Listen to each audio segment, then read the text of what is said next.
Shem Hashem Natav V'Natzliach. We're continuing in Shulchan Aruch Yeridea Siman Kuf Yud Bet, and this is the siman of Pat Akum, of bread of a goy. And we already saw Sif Aleph and Bet twice. Remember, we did it once in Chodesh Elul, and then last week again we kind of reviewed it, went into it a little bit on a different side, and Baruch Hashem we came out with a very clear understanding of, if I may say myself, Sif Aleph and Sif Bet. And the main pointers were that the Isser is because of Mishum Hatnut, because of intermarriage. So any type of guy, whether he has children, whether or not, whether he's searching for the Zar, whether or not. Mumar L'Shabbos, we saw Chamavaji said was okay. And if his daughter is Shomer Termitzvah, you can marry, so no Isser Shum Chatnus. Whether a Jew who renegades completely on his faith and accepts something else, we saw that maybe that bread would not be permissible. That was Kamavadia. In Sif Bet, we saw that there is a kula, that there are those who hold that if there is no Jewish baker, you would be allowed to take from a non-Jewish baker. Because it would be a pressing moment, right? People eat bread. If they don't have bread, then it can be very dangerous. So therefore, you're allowed to take bread from a non-Jewish baker. Obviously, all the ingredients are kosher, right? And then you can take from the non-Jewish baker. And then that's the distinction where we saw the Shulchan Aruch and the Ramah in their argument, right? The Shulchan Aruch said, like the Rashba, that the halacha is you must eat Pat Yisrael, and the only time you can eat Pat Akum and Pat Palter is when there is none available, right? And the Ramah, who's going with the Mordechai, who said that this Gzera of Pat Akum did not spread, at least did not spread out to the European countries, and therefore Pat Akum is permissible. Right? But the Shach said that if you would go with the Mordechai completely, that means even Pat Shel Bal Habayit, right? Not just the Pas Palter, not just bread of a baker, but bread of a regular guy in the house. But the Ramah doesn't go that far. The Ramah says the Gezer never went, but he only allows the pot of a palter, not pot of balabayit. In the end of Sif Bet, the Ramah made a distinction of how to differentiate between pot balabayit and pot palter, and the distinction was what's his reason for baking it, right? If he's a baker and he's baking it for home, it's pot balabayit. If he's a homeowner, doesn't have a bakery, but he's baking it for a bake sale, then it's going to be pot palter. Depends why they are making. Okay, so usually when you learn Shulchan Aruch, you usually learn the Sif Aleph Beis Gimel Dalet Hey in order. Rav Shenkolensky Shlita, when I learned it with him, after Sif Bet, we skipped the Sif Het. Okay, so we're gonna go in the order that I learned it. Going to be jumping around a little bit, but it's gonna make sense why we're doing this. Let's take a look at Sif Het. So we just saw at the end of Sif Bet, it said, take a look again at the end of Sif Bet. Okay, Aval Patshel Bali Batim, says the Shulchan Aruch, but bread of a homeowner, Ein Sham Misha More Bala Hakel, Sheikar Gzeira Mishum Hatnut, Vimechel Pat Bale Batim, Yavol Lisod Islam. You cannot, nobody lets you eat Pat Bale Batim. Nobody lets you eat homeowner made bread. That's the whole Gzeira. That will lead you to be socializing with them, leading to intermarriage with them. That was the end of Sif Bet. Okay, now pick up in Sif Het, and now says Shulchan Aruch a little bit different. He's changing his tune. Says Yesh Misha Omer. There are those who say Makom she'em palter, when you don't have a baker, right? Even a Gaisha baker, she'em palter matzui klal. You don't have any Gaisha baker available. Mutar afilu shel balei batim. It's even permissible homemade bread that was made for the guy's own house. No, it doesn't say anything about selling it. It says the meaning that if you don't have any bakery, you can take homemade bread that was made for the home. So the Rama says homemade bread means made for the home, and then I don't know, you go and you say, "Can I get it?" and he gives it to you, mutar, because you don't have anything else. That's what he says as yesh misha omer. Now, why don't we take into consideration? we're assuming everything else is kosher. We're assuming everything is kosher. Maybe it wasn't used in 24 hours. Why would we give it such a benefit with that? No, we're not giving them for that. We have to ascertain that. We're not saying that you can assume that. You have to know that. How would I know that? We have to know that. You would have to know that. You would have to know that. Yeah, I wasn't there. He says it. You would have to find out. Yeah, we're not letting you. You know, but stop. We're saying that most times it came out kosher. You would have to ascertain that. You would have to know. You cannot just assume. However, before we move on, says in the pre Chodesh. I don't know if you have the pre Chodesh in the back, but I'll read you in the pre Chodesh over here. He says in this sif chet mutar fish batim. He says well avol el sif bet. This is not the way he wrote it in sif bet. There in sif bet he said pat balabayit always asur. No one gives a permission. He says stam kedat Rambam. That is the data Rambam. The Rambam shita was sif bet. The pat shebelematim ein la kelal. There's no way to make it mutar. There's no way to even be lenient about it. V'chenikar, and this is the main halacha. Sulati, except he writes over here, says the Pri Hadash, im averu shlosha yamim me'et la'et shelo achal pat. That he hasn't eaten bread in 3 days. Then he can take from pat balabayit. This is the Pri Hadash, understanding the Rambam. He says, v'chein katuv Rabbeinu Yerucham b'shem hagoyim. And he says also Rabbeinu Yerucham writes like this. So even though the Shulchan Aruch didn't say you have to wait 3 days, says the Pri Hadash, the Rambam, Ben Yerucham would say you have to wait 3 days of no bread. Have to be in such a case of Shas and Chag that you didn't have bread for 3 days. Now you can take from the pot balibay. Now, if you take a look at our stuff over here, so you have the Ramah. The Ramah writes, what does he write? Ve'en tarich lamtin al pat kasher b'chenogin. You don't have to wait for kosher bread, and that's the proper way of acting. So he's saying you don't have to wait 3 days. You don't have bread. There's no baker. You can take from pat balabay. That's the way the Ramah brings it down. Okay. Now, the Rambam says you have to wait 3 days. Chodesh writes like the Rambam. The Shach in Sifkot and Yud, he writes the Chachmas Adam or Shulchan all say like the Ramah. That's what most people do. Now, what about us? So luckily we have here the Yalkut Yosef and the Kitzur Shulchan Aruch, where he brings down some halachot of Yeridea, and he writes. I'm looking at Halacha Dalit here on page 580, and he writes as follows: "Mikol malkum shasat chag, v'malkum she'ein pat pater motzi klal, muter le'achol mipat balabayit, v'chein muter leknois pasha balabayit, goy letzarich suda Shabbos." So he doesn't say anything about waiting 3 days. He says muter le'achol mipat balabayit. You're allowed to eat pat balabayits, and also if you need for Shabbat, you don't have bread, you can buy also muter leknois pasha balabayit goy letzarich suda Shabbos. If you have to have bread for Shabbos, you can get from the guy also if you don't have no other choice. So she's from the Yalkut Yosef, he doesn't hold waiting 3 days either, and he doesn't say anything about 3 days. He just says that you don't have pat palter, mutala elchol me pat balabayit. You're allowed to eat from the pat balabayit. Okay, fine. We have this. We got it. Okay, now after Siv Het, we're going to go back one. Siv Zayin. Right, Siv Zayin. Says over here, Pad Balabayit, Asura Le'olam.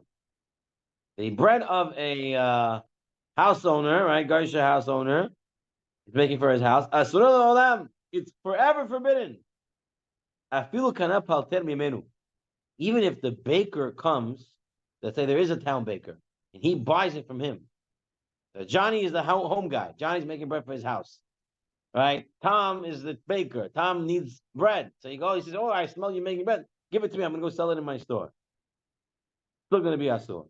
V'afilu shalcha Yisrael lebeto, v'chin afilu shalcha oto Yisrael le'acher. And even if you send it to one Jew's house, and that Jew sent it to another Jew's house, Asura de olam. It's going to stay asur forever. V'shel palter. And if it belongs to the bakery, muteret leolam, it's always permissible. If you kana balabait mimenu, even if a guy balabait buys it, still. Lo halchu beistur zeh, ahar mishe hapat be'ado achshav. It's not who has the bread right now. Ela aher mishaya lo be'ashat afiyah. Only who baked it. Okay, it goes by when it was baked. Now this, again, the Shulchan Aruch is taking sides of it. The Machloket Rishonim. This is a Machloket Rishonim. So let's take a look at the Machloket Rishonim. Let's see the two deot, and let's see which one the Shulchan Aruch goes with. It starts off as follows. There's a case as follows.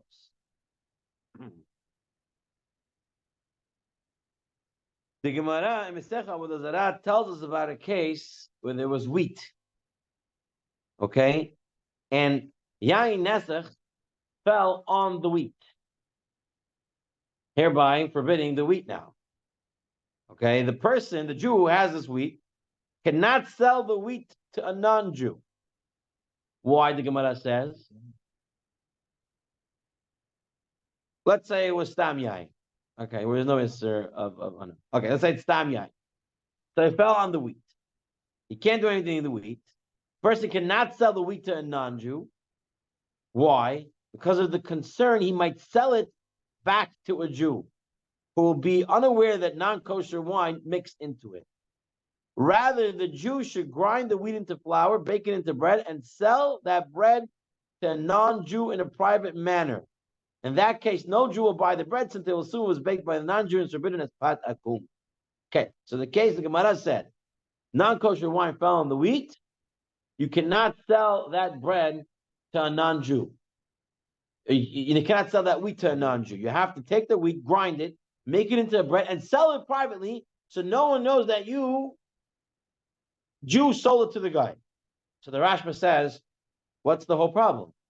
Why are we so worried? No one usually buys bread from a non-Jew, right? You're supposed to buy Jewish bread. It must be who made it. If the Jew is going to sell it to the guy and people know about it, they don't care that the guy got it. They're going to say, who made it? The Jew made it. It's kosher, but they don't know that wine spilled on it. That's why the Gemara says you have to sell it in private, and that's why he'll never buy it. No one will buy it from him. Because that's what he said.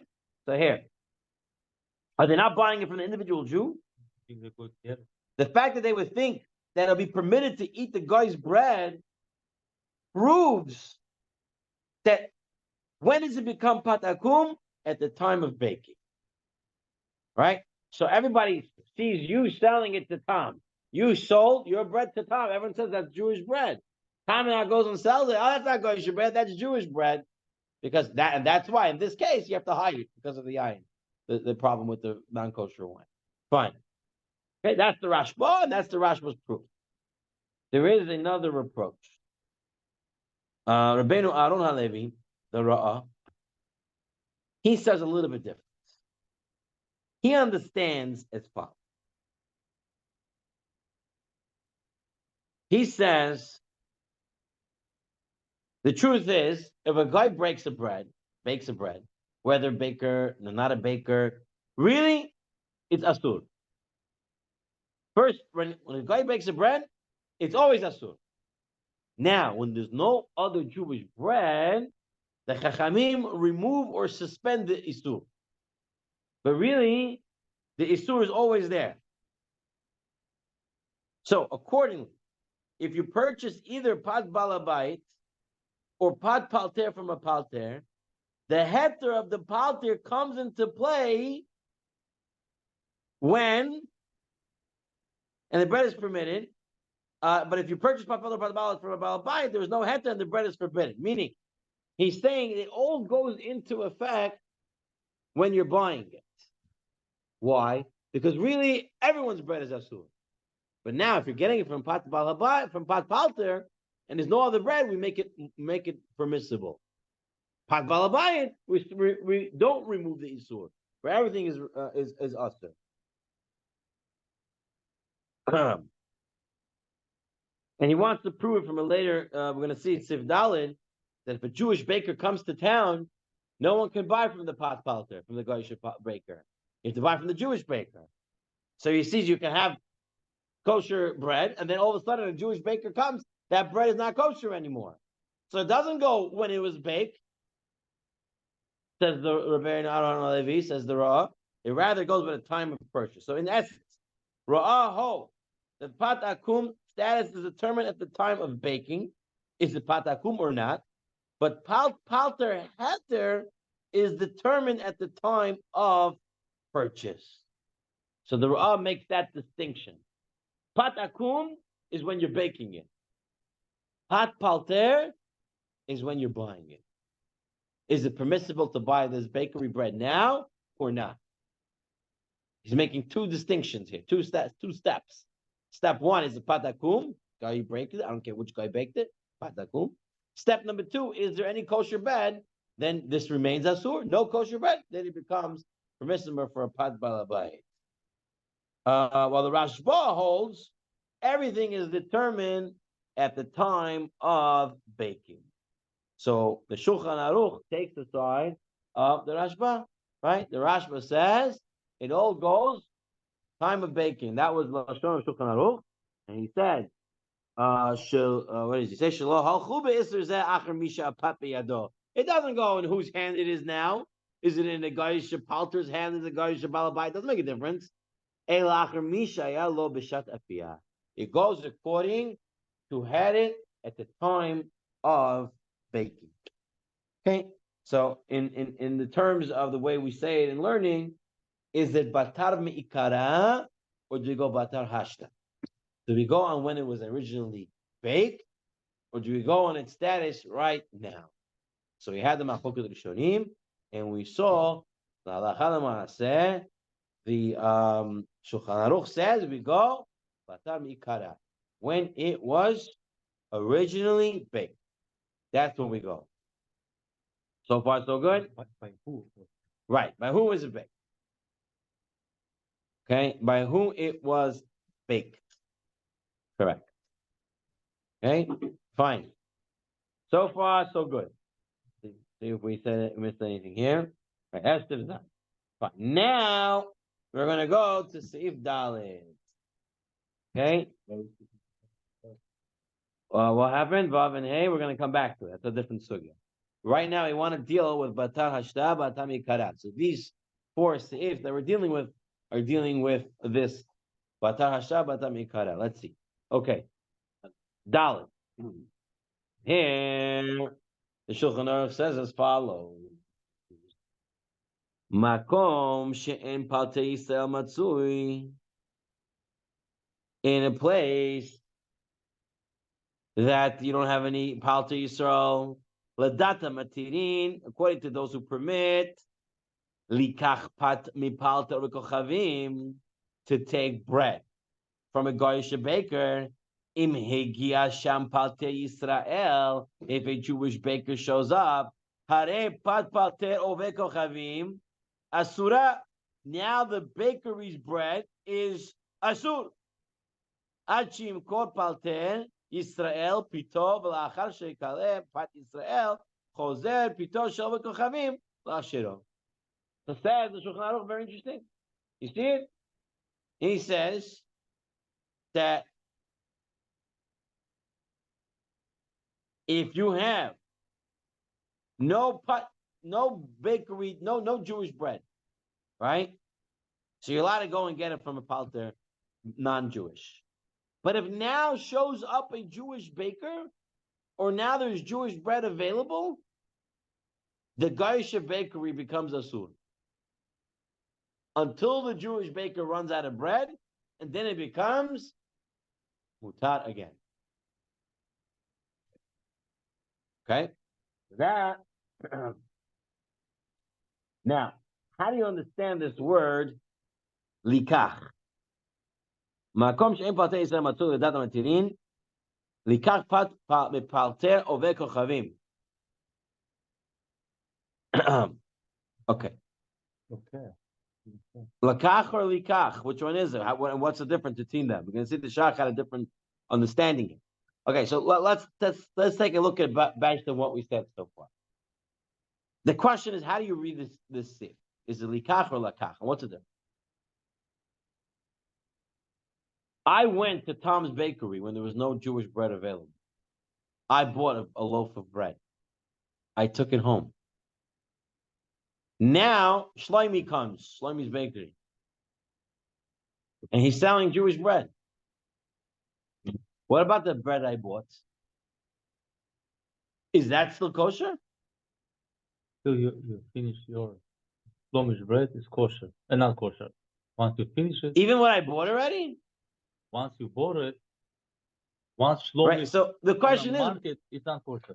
the question is, you told me that we go, what did the Shulchan Aruch say? He said we go batar mikara. You're going when it was baked. It was baked, there was no Jewish bread. Right? So it should be permissible. It's permissible.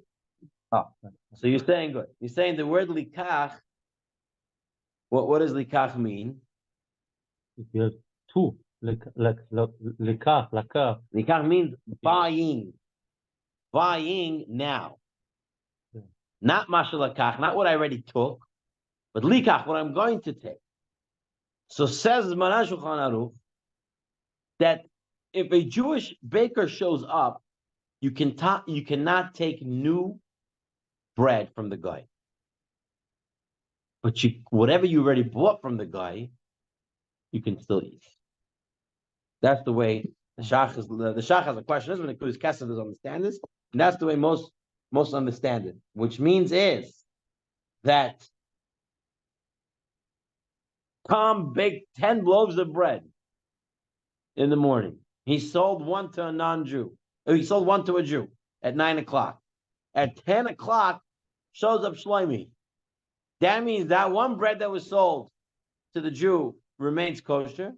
The 9 other breads that are still in the store, you're not allowed to buy until Shlomi's out. And then those are back to being kosher. That's what this if means. So far, so good? Okay.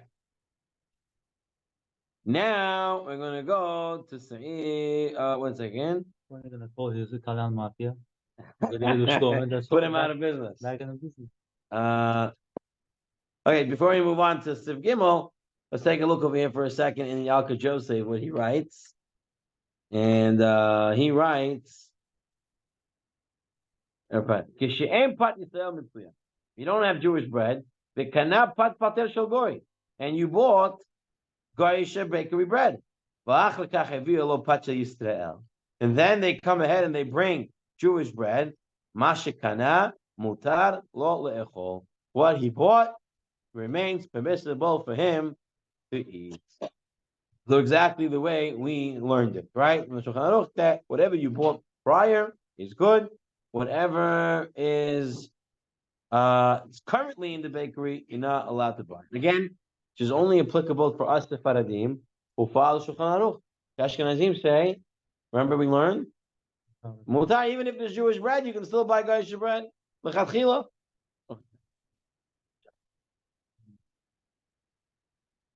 Okay. Now we come to the civic game. This one is going to have to need some explanation here. Let's take a look. What does he say? Small line. It says if Gimel as follows. Yesh Misha Omer She'im Palter Hizmin Yisrael Hare Pito Kepat Ba'alabai. Okay, so there's a baker who has bakery bread, and he invites a Jew to his house. Says the Shulchan Aruch, his bread is like a homeowner's bread, and it's asur. 1 second. Didn't you, the Shulchan Aruch, tell me in Sif, Zion, we don't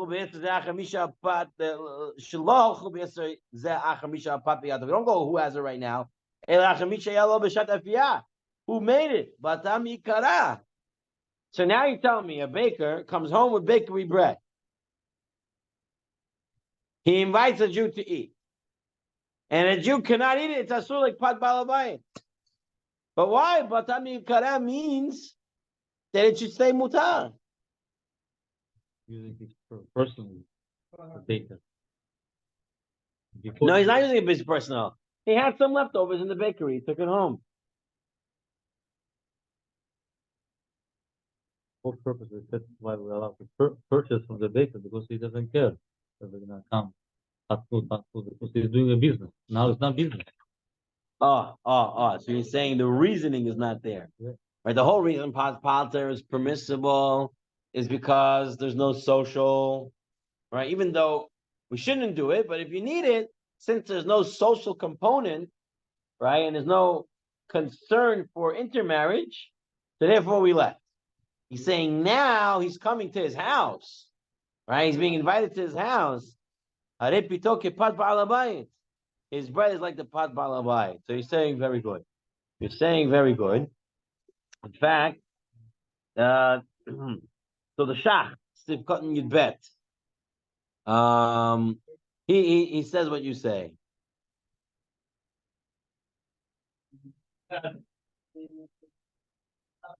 He says, first of all, he wants to say maybe the Shulchan Aruch is saying yesh misha omer, meaning this is not what the Shulchan Aruch holds.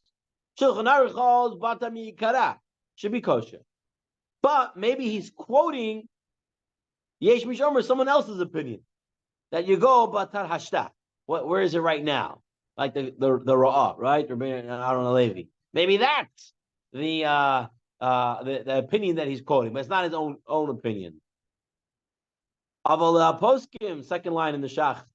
Aval poskim, the servant, the pacha balabatim mudared la'olam. I feel kind about balabayin of a kachamimenu mishun the basar techilato azlin, because you go after where it started.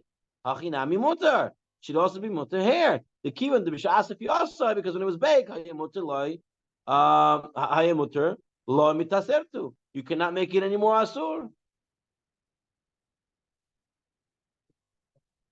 V'chein kasav harashba. He said, this is what the Rashba says. That feel zimnu apalter etzel mutar. If you call a palter calls him to his house, mutar.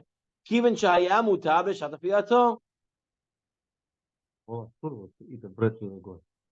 Who cares who made it? Oh, but he says, the Shulchan Aruch says, you go from when it started and how it started. But you're not eating in his house. You Well, bought who cares? Buying it different. Who cares? Now you invited to his house. It's a private event. You told me, Ramon told me, if you're baking it to sell, it's considered pot palter. Then you told me it's decided at the time it's baked. The guy baked it for the bakery at his bakery. Now he brought it home and he's calling you. So he says it's not the shita of the Shulchan Aruch. Kasha the mechaber svarla lekman siv zayin the bat tchina veich kasav kan din zeh. So the ulai the kach kasu b'shem yesh misha. That's why he wrote yesh misha. It's not his shita. It's not his shita. Someone else's shita. It's the Ra'ah shita. It's not the Rashba. Not the way Shulchan Aruch holds. He's just quoting another shita. Or now he's going to say like what you were saying. Oy esher o efsher the svarla misvarato lechalek the mizmino etzlo garat hafe, because maybe he's making a difference here. You're getting invited to the house. That's problematic, right? And that's what you were trying to say. So the Shach says that in his second answer, he says what you're saying. He says, "You're right. It's bakery bread. Should be mutar, but we got to be careful here. He's eating it at home with them. He invited him. The whole Yisur of Hatnut is because of a socialization. The socialization is here.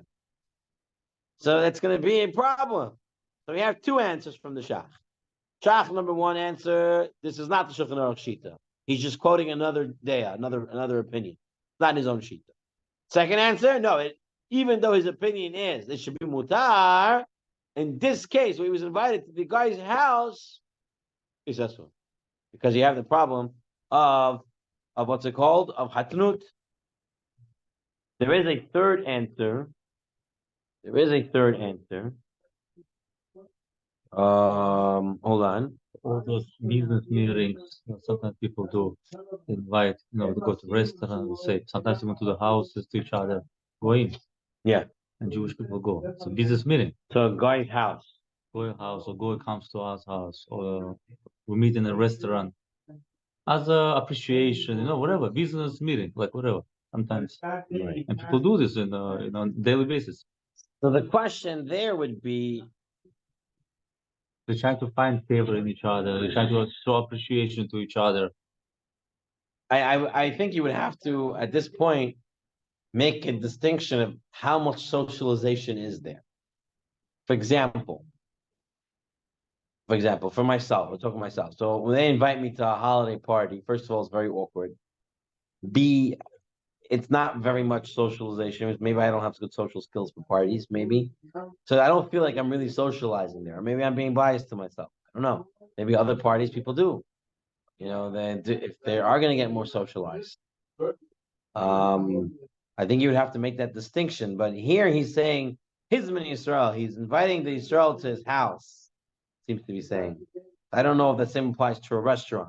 It will be more problematic in the house than in a restaurant. But then again, a restaurant could be considered if you're renting it out, could be like his house.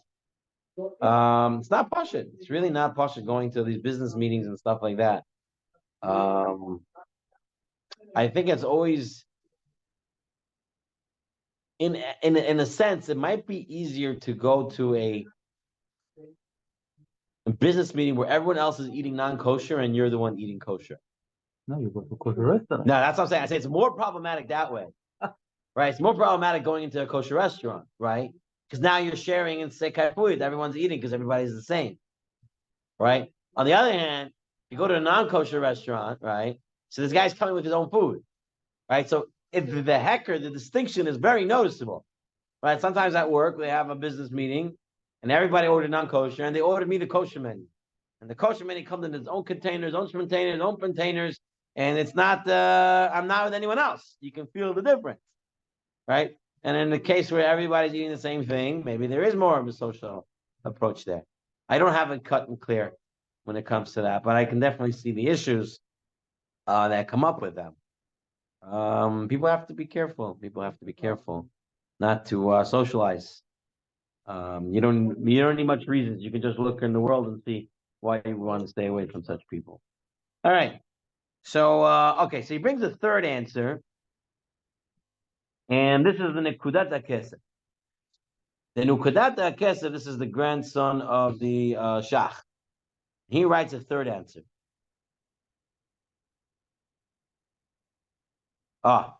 He wants to make an assumption. I think you were saying this earlier also. He's saying if the palter invites you to his house, we cannot assume that the bread he's giving you is from his store, but rather it's the bread he made at home. In this case, it's irrelevant. He bought it from store, he made it himself. The whole problem, the first thing we said that we should not eat. Right. Bread.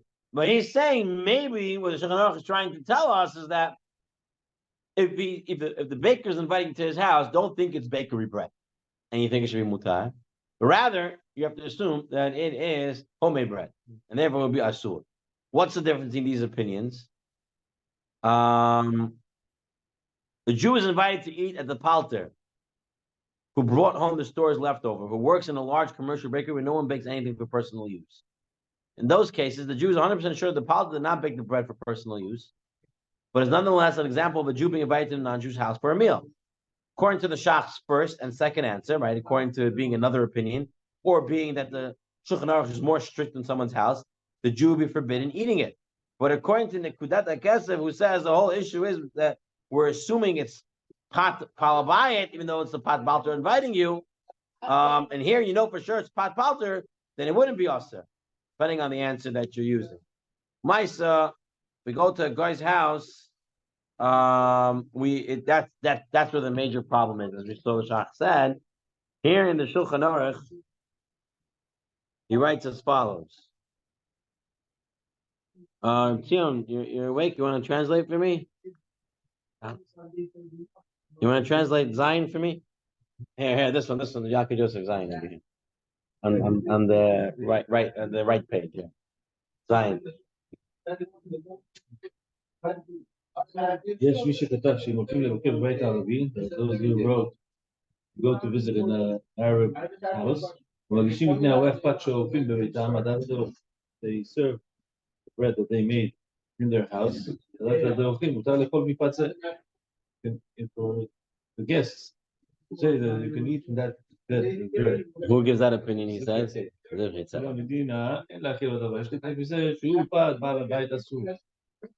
say at the end? We should not do so, right? And that's based on the Shulchan Aruch here. Shulchan Aruch said, you get invited to someone's house, that's a bigger problem than anything else. Even if he has palter bread at home, we have to be very worried about it because you're in the guy's house. That's a big problem. No, when you go, go,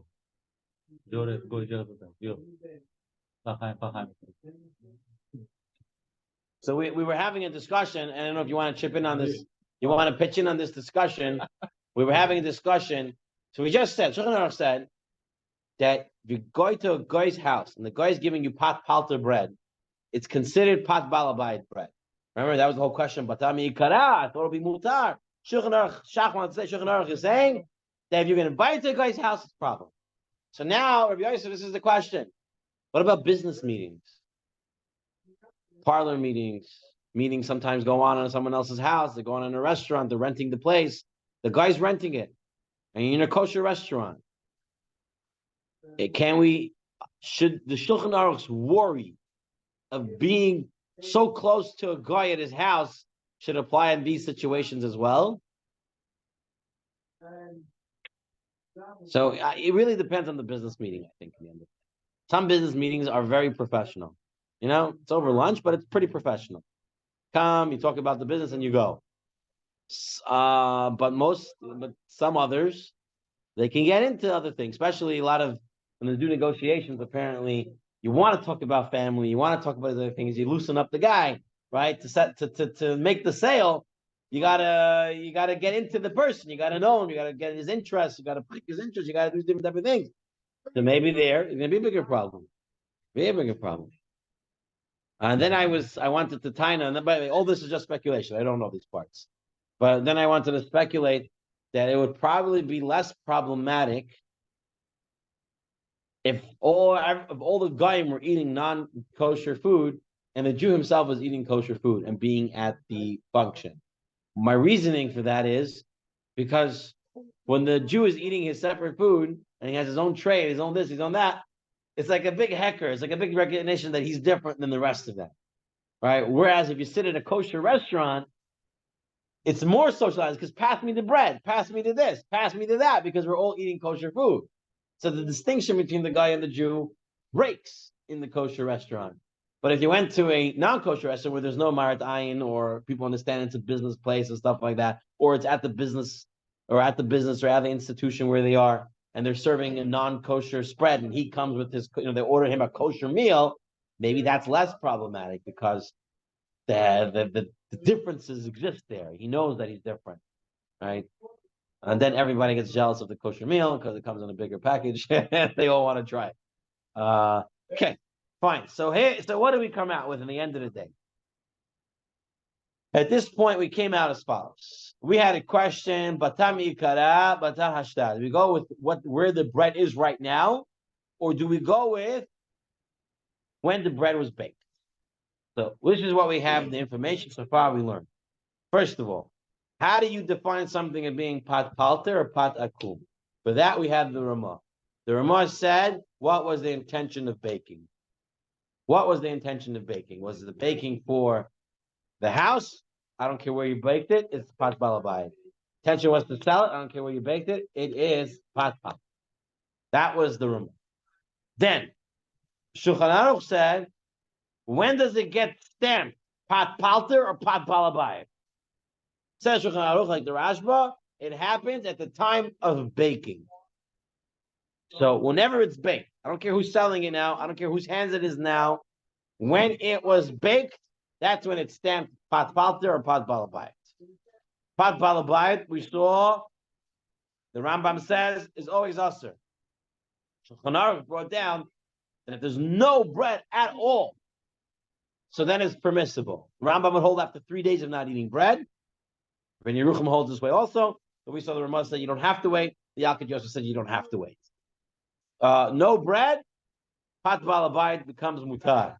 Of course, this means that we can make sure that the ingredients and the baking process was all kosher. We have to know that. Okay. Now, what did we come on after this?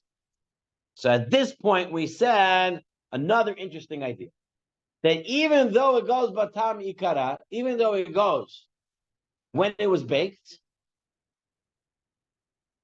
and this is with the Ra'az, his whole idea of it goes basar hasha comes based on this sif, is that if there's no Jewish baker, Tom baked 100 loaves. Tom is selling the loaves. He's up to loaf number 20. He's 80 more left. Suddenly, Yosef Chaimov comes in with Jewish bread. So says Shulchan Aruch, the heter of pat palter goes on hold. Goes on hold. No one can buy from Tom's bakery at this point because there's Jewish bread now available. All right, that was the heter of pat palter comes when there's no Jewish bread available.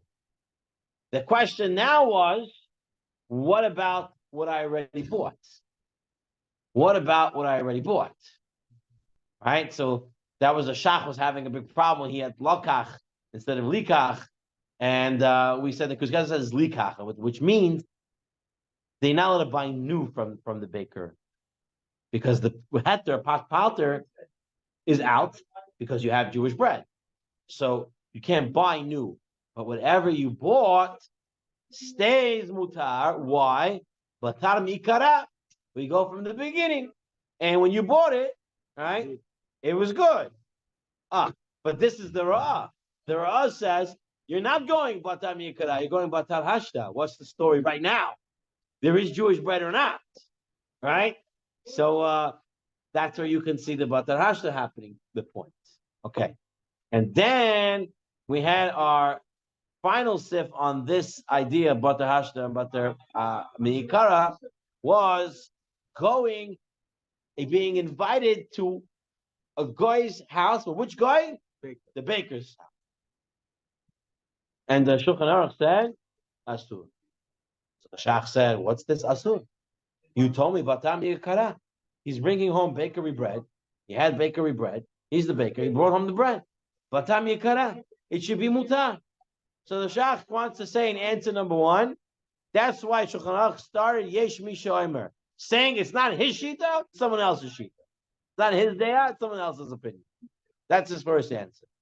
Second answer of the Shach was, no, it is the Shulchan Aruch Shita. And even though he usually holds Batam Yikara, in this case, it's so bad because he's in the guy's house. He's invited to his house to eat with him. That's the whole problem. That's the whole reason for this whole Pat Akum business. Therefore, even though it's Batam Yikara and it should be Mutar, here it's Asur because you're in a bad situation, you're in his house. The Nekudat HaKesef wanted to give a different answer, the grandson of the Shach, and he wanted to give a different answer. And his answer was, Shulchan Aruch is not telling us that it's Asur. Really, it is Mutar, Batam Yikara. However, Shulchan Aruch is telling us to assume that when a guy, even if he's a baker, is inviting you to his house, he's baking bread at home. Meaning, like, you invite to someone's house, you want to make homemade stuff. You don't want to bring it from the bakery. So the baker is baking it at home for his meal. So the Nekudat says that's what the Shulchan Aruch is trying to alert you to. That if he's coming home, you have to assume it's homemade bread and it's not pot. Okay. So far, so good. Let's take a couple of questions. Meaning, let's answer some questions. All right. So everybody learned it. You told me everybody knows what they're talking about. So let's do this. Okay. Question here as follows. There's no Geisha baker, no Jewish baker, no Geisha baker available. Is home baked bread of a non-Jew permitted? Yes or no? According to 3 days, we said. According to the Rambam, you have to wait 3 days. And what do we say the halacha actually is? Yakut Yosef says, and Ramah says, allowed right away. Okay, and that is making sure that everything is kosher. We know that it's actually kosher bread, but you wouldn't have to wait. 3 days, you wouldn't have to. Fine. Next question. 3 days you're dying without food. Now you're going to be sitting. The Rambam said 3 days. We say you don't have to wait 3 days. You have to make sure it's kosher. You're going to write down 3 days you didn't eat. Now you're going to come after 3 days. You're going to investigate. Is this kosher bread? Should I eat it or eat it? You're going to die. He's saying it's why nefesh. Rambam said 3 days? Because you have no choice already. Right. So now after 3 days, go eat it. Now you're gonna come, you're gonna investigate. Is it kosher bread? Well, you're gonna die now. Another day you're gonna investigate. So the whole idea is, the idea of this thing is that when it comes to bread, the whole reason why, so one of the reasons why we give all these terms is because bread in the olden days was very simple. It was simple ingredients. Water, and the ovens, for whatever reason, whether it was baked, they didn't have blios, blios got burnt up, or whatever you wanted to hold. There was enough reason to assume that most bread was kosher. Okay, so that's where the heter came from, based on the assumption that most of the times it was kosher. Okay. So most people didn't have their own ovens at home and stuff like that. Usually, you would have a community oven for baking bread and stuff like that. So that bread would be a designated bakery, a bread oven. You would not have these problems. Therefore, most bread was kosher. So now it's a little bit easier. Right. Bread without food was kosher. Right. But today you cannot do that. Because if a guy's making bread at home, you have no real idea. First of all, the ingredients are all different, right? They're not just using regular stuff. You don't know the status of their oven. You don't know what else they cooked that day, what made that day. It's very hard to do that today without a hashgacha, right? You need to have some sort of certification, knowing what it is. But today we don't really have the problem of not having bakery bread available, right? Today everything's commercialized. You can even get Pat Yisrael anywhere. You had a question? Same question you have today. How? Put in the oven. It's not any better, but they were still allowed. Because this, okay, again, first of all, the ingredients were different. The way they didn't do it. They just didn't do it. They didn't put in extra things. They didn't do it. They didn't do it. Today we know they do it. Take a bag of. Someone's out. He's not doing that. He's not doing whatever's in that bag. So Pat Balabayit. Yes, so we have to go back into history and see how did they make bread. How do we all make bread over here? Nobody used all that stuff in the back of the bag. True. That is true. So let's make it allowed. You have the status of their ovens that are questionable today. You can't. You have to look at both things. Then you didn't do that. Yeah, we didn't because it was easier. They didn't. Not everyone had private ovens back in the day. And what do they bake inside there and stuff like that? I don't know. Again, at the end of the day, it has to be kosher stuff. It cannot. For some reason, the Chazal were makel on this because they assumed that these things were not a problem. Today, it is problematic. No one eats pot balabai. It's probably a lot more expensive. The ingredients that they add today is a lot more expensive back then. That it's like, why would someone do that? Why would you put extra ingredients? Right, they wouldn't expect it to be. They wouldn't put milk. They wouldn't put it like. If you take a look later in Siv Vav, I believe it's Siv Vav. Yeah, Siv Vav. The Ramah says that there were certain ovens that they knew they lined it with fat, animal fat. He says from there you cannot buy anything. So if you knew it was there, then it's a problem. You can't get from there. You have to have known that it's not there. That the regular process is not to put that there. If you knew it was there, you can't buy it there. Cherry version the Ramah and Siv Vav. Okay, next question. Does the din of Pat Akum go by when it was baked, or by who owns it now? Okay. Who was baked? By who it was, by when it was baked. Right. Batam ikara. What is the one exception to that according to the Shulchan Aruch? If invited to the guy's house. So even if it's bata mikara and it should be kosher because it's pat palter, but since you're invited, then it's problematic. Okay. The Jewish bakery opens in town. Is the bread already purchased from the non-Jewish baker permitted or not?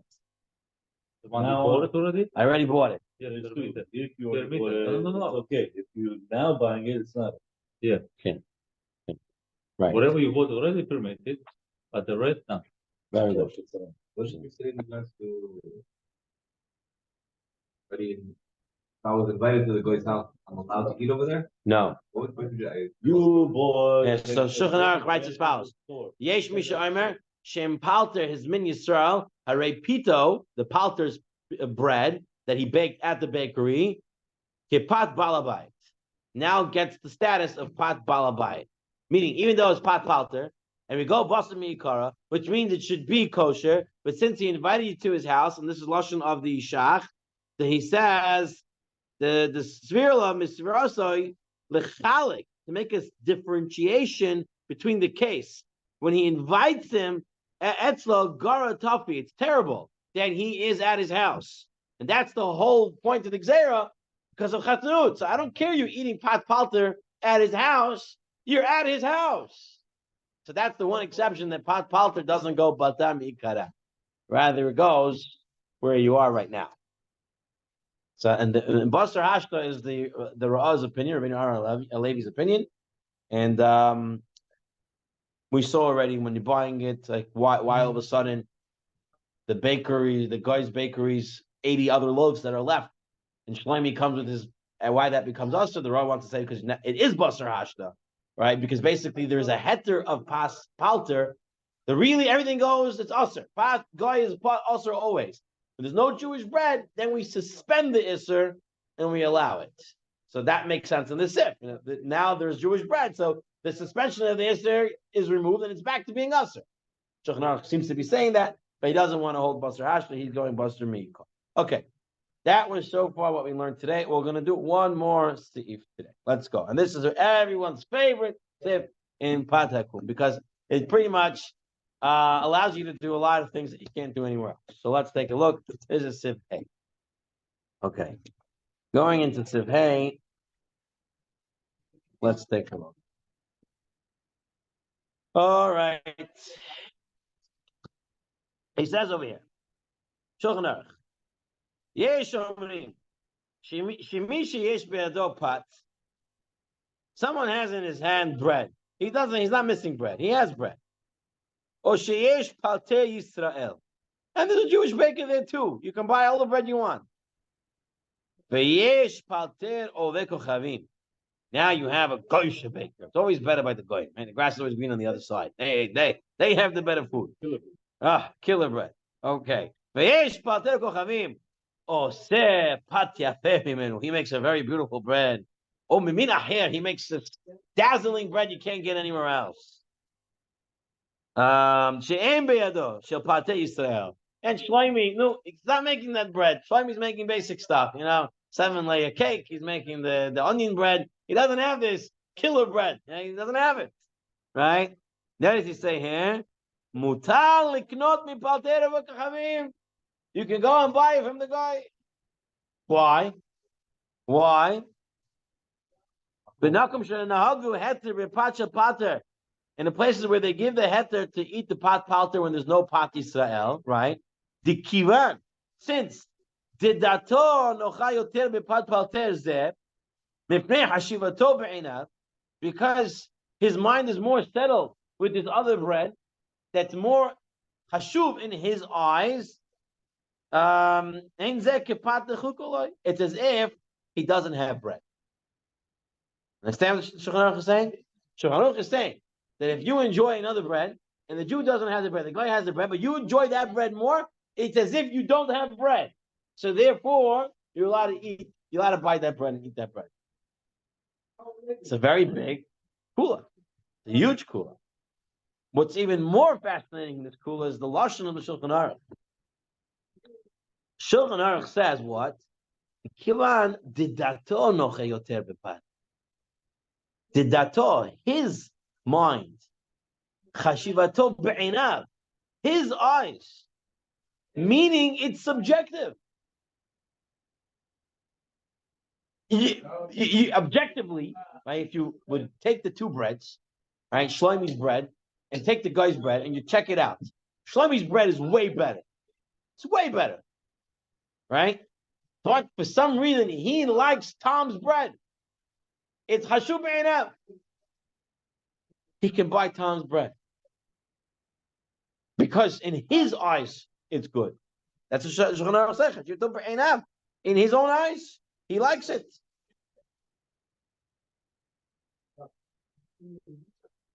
So here he brings this. Where is the Shulchan Aruch getting all this? He's getting it from the Rashba. The Rashba says Arav lo yoter. It's more appealing to him. And that's what the Shulchan Aruch writes. That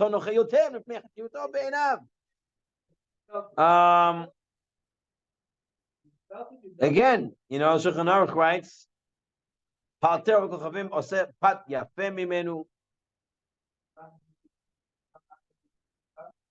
so it is very subjective. So everybody can have a different opinion, right? So some people want to always tell me this is the one with the entamems, right? And how do you say those cookies? The entamems, right? People say there's no Jewish baker that can make it so good. But it's true. But at the same time, you have a different problem with that. What's your problem with that? You have Chol Stam, right? It's not Chol Yisrael. So that's you have to. And for us, Sfaradim, now you're going to have a problem of Chadash. They're not using Yashon. So you have two other problems. You're right. There's no problem of Pat Yisrael, technically. You don't need Pat Yisrael because it's so much better, right? So you have this Kula. You have to put into place. There's still Chol Stam. There's still a problem of Chadash. And a person should still stay away from them. Now, the problem of Chadash goes away in the summertime after Pesach, right? Until around Sukkot time. But then you still have the Chol Stam problem, right? So you have to keep always everything in mind. That's one of the beauties when it comes to halakha, is that you got to know how to view it from like 10 different viewpoints at the same time. You miss one viewpoint, you can say what's asur mutar, what's mutar asur. You have to be very careful, and you have to have all those viewpoints in place. Now, the other question that comes up on this seif is, what about cheaper? Because the Lashon Shulchan Aruch was, why was his Lashon? He said, Oseh pat yafeh mimenu u'memin acher. Right? The guy makes something nicer, or something better, or something different. What about price-wise? He doesn't say anything about price. So the question is cheaper also considered better, that it would be mutar to buy from the guy or not? So this is a machloket. Machloket. There are different opinions on how you understand this.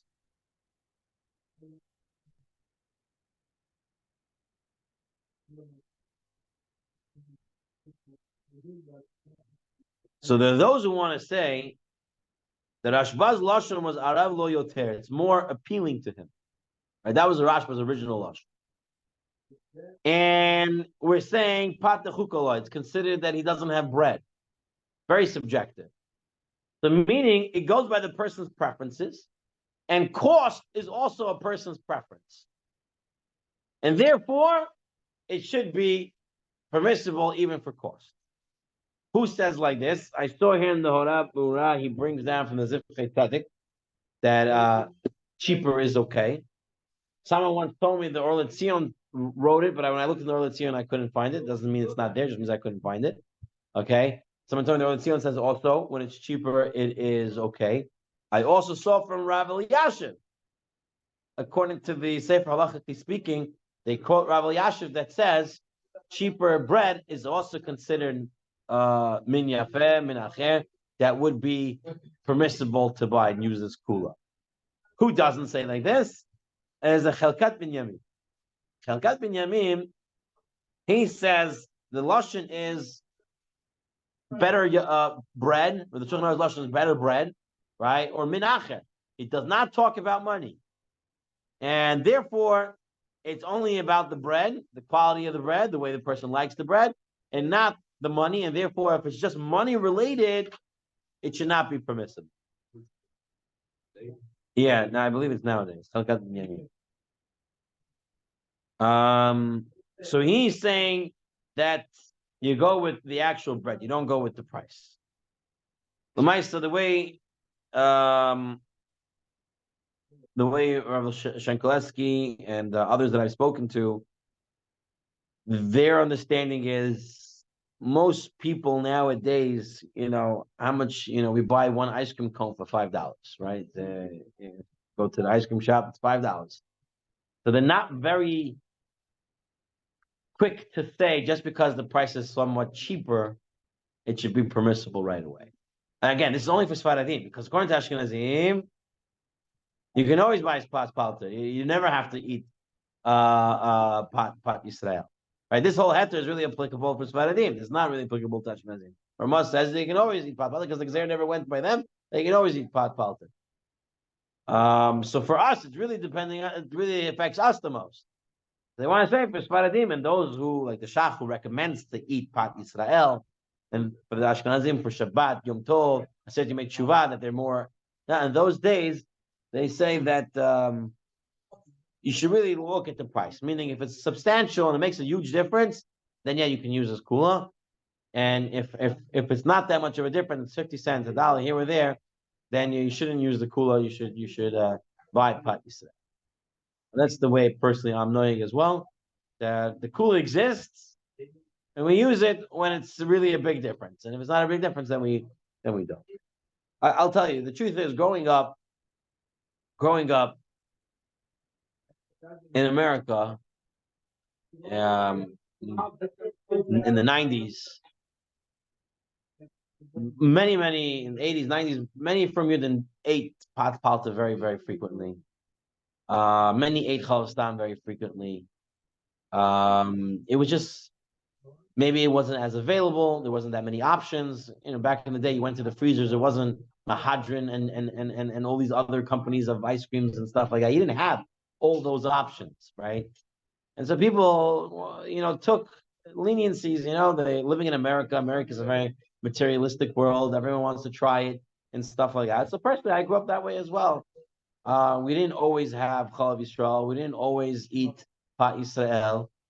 But over the years, and when you learn the halachot behind it, and you realize the difficulties and the challenges of making sure that these things are actually kosher, the Chalav Stam, Chalav Yisrael, and the tools that are being used, and how, according to the Rambam, you have to eat Pat Yisrael. There is no real heter, Pat Palter, Pat this or Pat that. That's the Rashba and others. And you learn that there are deot that are very strict. And so a mature mind over the years, start taking on these things, start changing. And it's okay to change. Some people I know, they like to say, no change. My grandfather did this way. Oh, so you say my grandfather was wrong? No, I would never say grandfather. We're just saying times have changed, right? You're driving a car, your great-grandfather probably didn't drive a car, right? So why are you driving a car? Your great-grandfather didn't do it, right? There's a time that you're in, the place that you are. Today, Baruch Hashem, we live in New York, right? And in New York, it's very easy to get Pat Yisrael. And almost everything that you want, you can find Pat Yisrael option. You don't have to work so hard. Baruch Hashem, they have Kol Save, and they have Gourmet Glad, and you have your Seasons, and you have Frankel's, whatever. You have all these places. Soon coming, right? B'shat Tova, 1 second, is going to be bingo, right? So you're going to have more options. There's no reason to really hold of these kulas if you can so easily and readily available get this bread. I'm not going to say that asur. There's a heter. Shulchan Aruch gave the heter, but this goes back to a big hashkafa point, is that we should always try to live the lachatchila life. Right? Don't always try to live a kula life. You're supposed to try to live a lechatchila type of life. Right? And then you're in a shat chak, you have to know the halachas of when you can be mekel and what you can get away with. in a Shat Chai. But number one, we should start by, yes, being careful with Pat Yisrael. For us Sfaradim, that includes also being careful on Yashan. Person should be careful with Yashan. You should make sure everything he's eating is Yashan, to the best degree possible. All right, okay. Yashin also. Yeah, most kosher pizza shops are Yashin, Kemach Yashin. I think every single pizza shop that's under the VAD of the 5 towns is Yashin. If I checked last time, almost every pizza shop, all pizza shops are Kemach Yashin.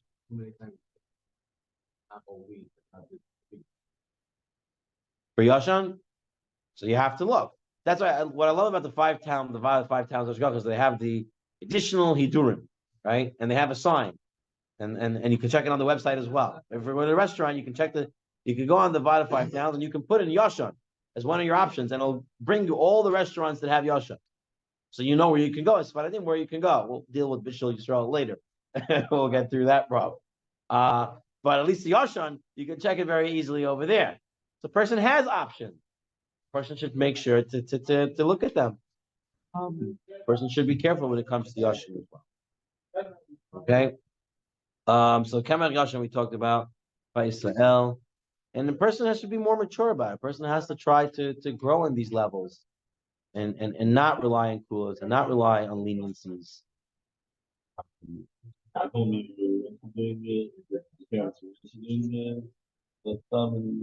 So I'll tell you, most parents back then, they were on some sort of government assistance, and back then they didn't have the kosher option, right? So they gave you milk, they gave you yogurts and stuff like that, and the option was the wick and stuff like this. There were only chalstam back in the day. Nowadays, there's government assistance, all these welfare things. You can ask for the kosher option, and you get chalav Yisrael. All right, so today even that's taken care of. You can get chalav Yisrael stuff. Back in the day, you didn't have it. People who had financial issues, they were on these government assistance programs, so they got what they got. So they were lenient. They were lenient based on that. But Baruch Hashem, tell you right now, personally, we've taken on a lot more over the years since we got married. We're having children right now. My children know, they go to school and kids are coming with chalav stam packages and stuff like that. They say, "Wait, is it chalav Yisrael?" They say, "No." I say, "Oh, we can't have." Right? So they on their own already know we don't eat non-chalav Yisrael. They're also careful with Yashan. And one of my daughters had to go on the app. There's the Yashan app. They have the website, the Yashan website. And you can put in a product name. And they will tell you that by the date, is this product still, is it Yashan or is it Chadash? Right? They'll tell you the cutoff date. So when you have, not all the products are on there. Most products are, most general products most people get are on there. So you have ways to check, right? Person has to take those resources and use them and figure out how to go. If there's the will, there's the way, but you have to have the will to do that. Okay, and as we continue learning through these halachot, you're going to realize that the chalav stam kula is very, it's there, and those who hold it have what to be saying, but it's very shaky grounds. You don't really know, and there's a lot of problems, a lot of stories that came out and stuff like that. And so why would a person want to put himself in such a situation? A person should try to put himself in a good situation. Okay. Any questions before we end off? You already do that. Your house. A guy makes what, bread in a Jew's house? It's the same problem. It's the same problem. Say better, we dealt with this last time already. 2 times ago, we dealt with this. If you have a Jewish bakery, but no Jew working there, it's Jewish owned, right? So that was the Taz, right? And Taz said that, no, we're not going to, it's a bakery. And the guy's baking it, but it's Jewish owned. We're not going to give him the Pat Palter status because it's Jewish owned. Pat Palter status only works for a Geisha owned bakery. What would you make it? Not kosher? Not kosher. Yeah, so Taz wants to say. So Rav Moshe said it depends. Moshe said that it depends on the size of the bakery. Meaning, if it's a small mom and pop shop where the Jewish owner could be expected to come and make it Pat Yisrael by throwing in a wood chip or turning on the fire or whatever, then we'll tell him if he doesn't do that, it's not kosher. But if it's a factory, right? If it's a factory, like all these big manufacturing companies that their breads are in the grocery shops and the supermarkets. And if it's Jewish owned, so it's not expected for him to come and turn on every oven and come and make every pot, every thing pot Yisrael. So therefore, that opinion of it would become this: the heter pot palter doesn't work in a Jewish owned bakery, won't become in place, and it would be kosher. So today, any of those companies of bread that we have out there, Arnold's and all these other ones that are out there that are pot palter, if they're owned by a Jew, it wouldn't be a problem. According to Rav Moshe, it would still have the status of pot palter. But guy coming and cooking in a Jew's house, which was Rav Chai's question, the cooking is awesome. It's completely non-kosher. All right. So if it came, and that we mentioned 2 weeks, not 2 weeks, 2 times ago, when we learned this, that's a problem with a lot of the help at home. A lot of people have help at home and they don't know the halachot of kashrut when it comes to goyim, right? Even if they do know, they can't control their help. You have the babysitter, you have the nanny, or you have the help at home. You're not home. She wants an egg. So she goes, takes your pot, takes water, takes your egg, puts it on the stovetop, cooks an egg. Well, guess what? That egg is non-kosher, and the whole pot becomes not kosher now. You have to do a go on the pot. The whole bishul, it's bishul akum. It doesn't matter that it's your kosher pot, your kosher egg, your kosher water, your kosher thing. The fact is that the guy made it, everything becomes treif there, everything becomes asur. So same thing would apply by bread. It's the same thing. Now by bread, there are heterim, and that's where Hashem will be next week. We'll continue with how we can make bread pat Yisrael, minimum effort. Oh, it has to be some sort of recognition that a Jew was involved. So when you asked whether you should do in Bukhara, I was told that the Goyish bakery is there. A Jew would walk around in the morning and throw in a wood chip, and or they would come in and play around with the fire. And this way, everything be considered pat Yisrael. So if they did it at home, we saw the Rambam that says you can never eat from their house. No, but it's so for public.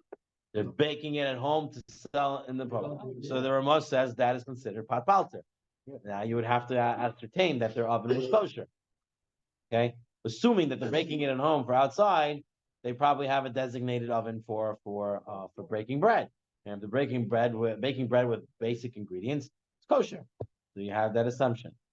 But I was told that in Bukhara and Samarkand, where they had bakeries, a Jew would come in the morning and throw in a wood chip into the oven, and this way in the tanur, and this way everything becomes pat Yisrael. This is what I was told. I don't know. I wasn't there, but that's what people told me. Everybody that house, everybody brings. So. How you gonna go in the commercial?